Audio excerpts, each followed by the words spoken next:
Aujourd'hui, je vais répondre à une question qui m'a été posée par email. Comment rester concentré durant votre préparation TOEIC? Et particulièrement durant l'examen en lui-même. C'est une difficulté à laquelle j'ai été confrontée moi aussi. Et je vais vous indiquer dans cette vidéo mon retour d'expérience pour vous aider à vous aussi à surmonter cette difficulté. Je vous explique tout ça après l'intro.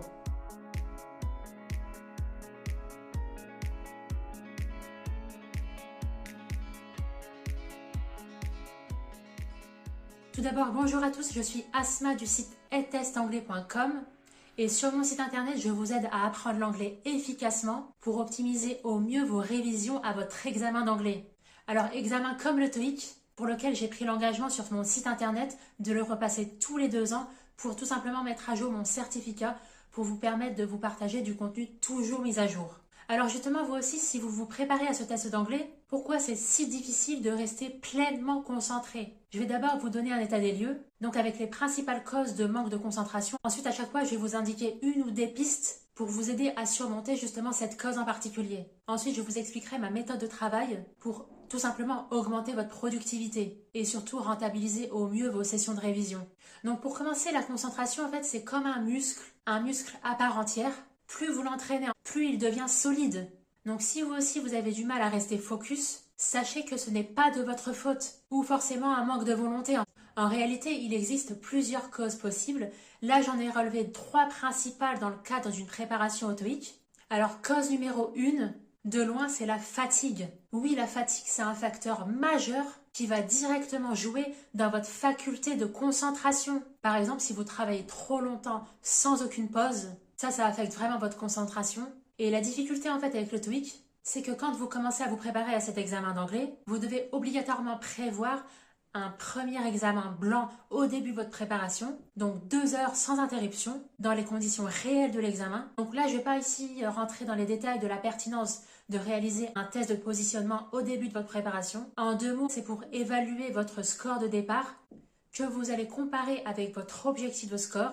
Et l'écart entre les deux, c'est le nombre de points que vous devez aller chercher pour atteindre cet objectif. Donc la difficulté ici, c'est de prévoir de travailler en continu pendant 2 heures d'affilée, sans interruption, comme dans les conditions réelles de l'examen. Donc mon conseil ici que je vous donne, réalisez le premier TOEIC blanc de positionnement le matin à tête reposée. Le matin, pour la plupart des gens, on a plus d'énergie parce qu'en général, après une bonne nuit de sommeil, on est plus enclin à s'attaquer aux tâches difficiles.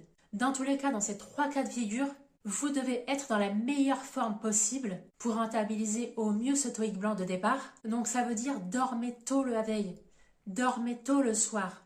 Il faut au moins 8 heures de sommeil en général pour une personne, parce qu'autrement, si vous restez trop tard le soir à regarder des séries ou sur votre téléphone, au fur et à mesure, vous allez accumuler une dette de sommeil. Autrement dit, les heures que vous aurez dû passer à dormir, c'est du temps en moins pour que votre cerveau puisse récupérer, parce que ça va s'accumuler nuit après nuit quand vous ne dormez pas assez en fait. C'est pas moi qui le dis ça. Il y a des études qui ont été faites sur ça, et à cause de ça, le corps et le cerveau vont essayer de rattraper ce sommeil perdu, et ça va inexorablement déséquilibrer votre attention, votre humeur et votre concentration. Et d'ailleurs, pour revenir sur ce que je disais, ça a été démontré que pendant la nuit, il y a tout un système qui se met en route dans notre cerveau. Uniquement quand on dort, c'est le système lymphatique. Et il se met en route uniquement quand on dort. Et sa mission, c'est de nettoyer notre cerveau. Un peu le même principe qu'une machine à laver neuronale, en fait. Il va évacuer tous les déchets. Et ce processus-là qui s'active dans la nuit, il est essentiel pour la mémoire, pour la concentration,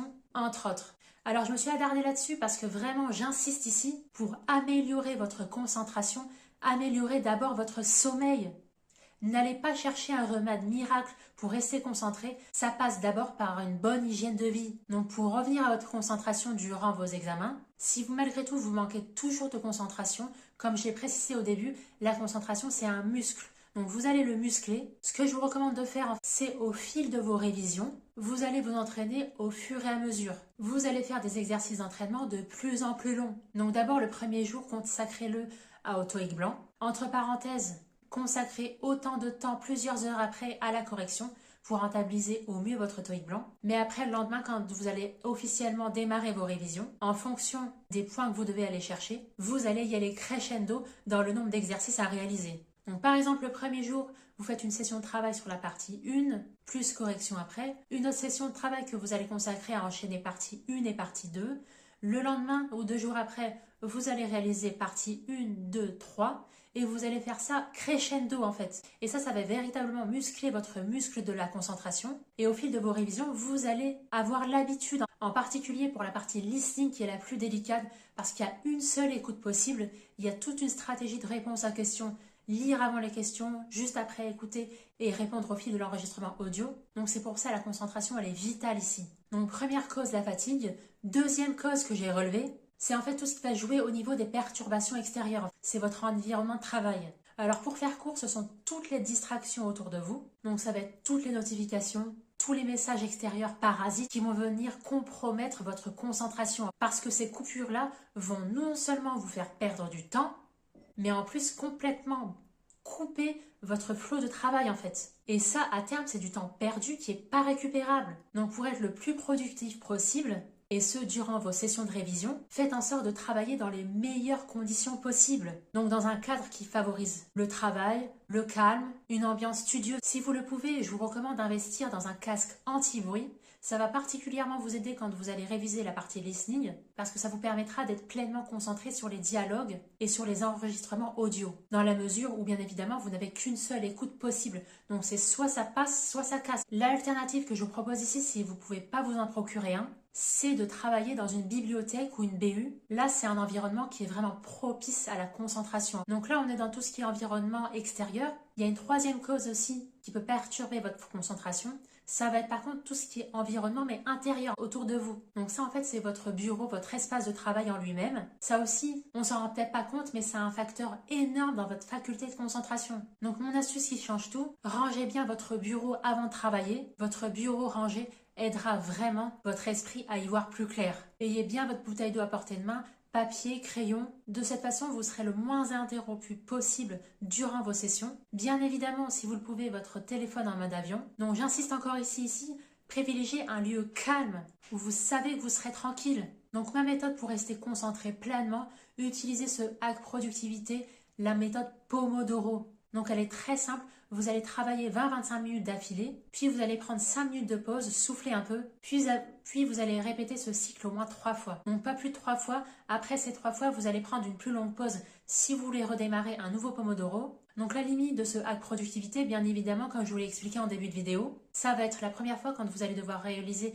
le TOEIC blanc de positionnement et par la suite des TOEIC blancs d'entraînement. Donc là, la méthode Pomodoro ne s'applique pas. Donc là, j'insiste ici pour rester concentré pleinement durant 2 heures. Dormez suffisamment, ayez une bonne hygiène de vie.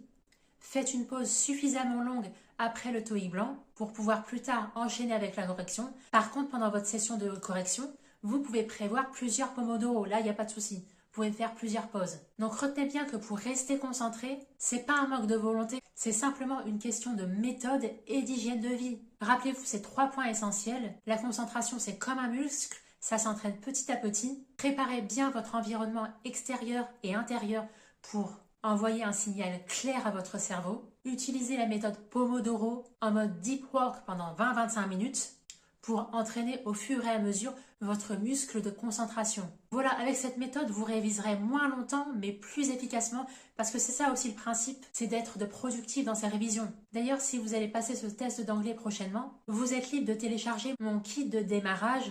C'est ma mini-formation TOEIC gratuite où je vous aide à démarrer sereinement vos révisions à ce test d'anglais si particulier. Je vous donne toutes mes cartes en main, tous mes PDF pour aborder le plus efficacement possible ce test d'anglais. Et d'ailleurs, le premier jour, vous allez trouver mes 10 premiers pièges sur 68 de la grammaire anglaise à éviter pour justement vous aider à vous rapprocher de votre objectif de score voulu. Voilà, je vous remercie sincèrement d'avoir regardé cette vidéo. J'espère vraiment qu'elle vous a été utile et que j'ai répondu au mieux à la question qui a été posée et que vous êtes peut-être posée parce que je me suis posé la même aussi.